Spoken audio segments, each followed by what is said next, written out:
Gollum's story begins long before he ever laid eyes on the One Ring. Many centuries ago, he was not a twisted creature lurking in the shadows, but a being known as a Stoor, one of the three early branches of hobbit kind. His name was Smeagol. He lived with his people along the banks of the great river Anduin. Smeagol was curious by nature, sharp-eyed, and often more inquisitive than was comfortable for those around him. He enjoyed probing into things hidden, asking questions most found unnecessary, and wandering where others preferred not to go. Everything changed on his birthday. Smeagol and his cousin Deagol went fishing on the river. They drifted down into a quiet pool where the water ran deep. When Deagol leaned over the side of the boat, something powerful pulled him into the water. At the bottom of the river, he found a small golden ring, impossibly bright and beautiful despite its age. When he surfaced, he held it in his hand, unaware of its true nature. Smeagol saw the ring and felt an immediate desire to possess it. Some whisper that the ring itself reached toward him, sensing a mind it could corrupt. Whatever the truth, Smeagol was overtaken by greed. He demanded the ring as a birthday present. When Deagol refused, Smeagol strangled him and hid the body. The ring had claimed its first victim in years, and Smeagol became its next. The ring granted invisibility, but it demanded a terrible price. Smeagol's family grew fearful of him. He began sneaking, listening, spying. Eventually he was cast out. He wandered alone, drawn away from the sunlight and toward the roots of the misty mountains. There he slipped beneath the earth and retreated into darkness. Over the centuries, the ring twisted his body and mind. His skin grew pale, his eyes large and luminous, his voice rasping. He called the ring my precious, and soon forgot it had ever been named anything else.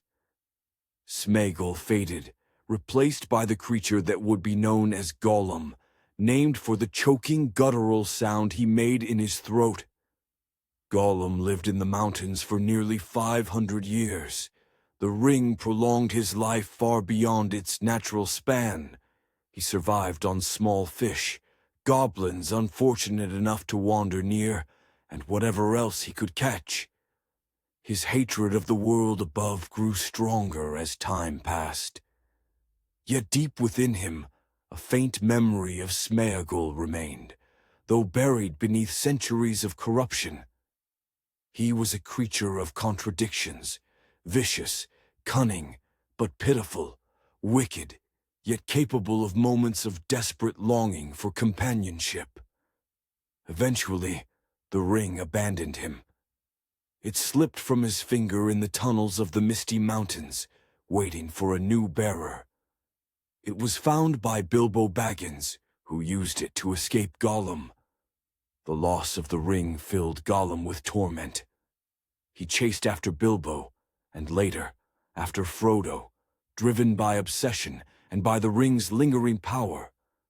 Gollum wandered into the wide world once more, captured by Sauron's servants, tortured and released, muttering the words, Shire and Baggins.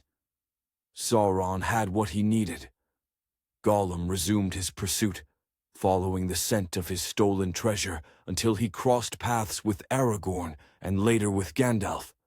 He was imprisoned by the elves, escaped yet again, and followed the Fellowship into the dark of Moria and beyond. Gollum's pursuit led him at last to Frodo Baggins and Samwise Gamgee. Frodo showed him pity, and this pity awakened the broken remnants of Smeagol. For a time, Smeagol re-emerged. He pledged loyalty to Frodo, guiding him toward Mordor. This fleeting reformation, however, could not withstand the ring's influence. Sam's suspicion, Gollum's own jealousy, and the ring's whispering pulled him back toward treachery. Smeagol and Gollum warred inside him, the two halves of one shattered soul. In the end, Gollum conspired to lead Frodo into the lair of Shelob, the great spider. He believed she would consume the hobbits and leave the ring behind for him to take. The plan failed. Frodo survived, though barely. Gollum, enraged and desperate, continued to stalk them across the barren lands of Mordor. On the final approach to Mount Doom, Gollum attacked once more. Frodo and Sam fought him off. The weight of the ring grew overwhelming for Frodo. When they reached the crack of doom, the one place the ring could be destroyed, Frodo succumbed to its power. Instead of casting it into the fire, he claimed it for himself, placing it upon his finger. In that moment, Gollum leapt upon him.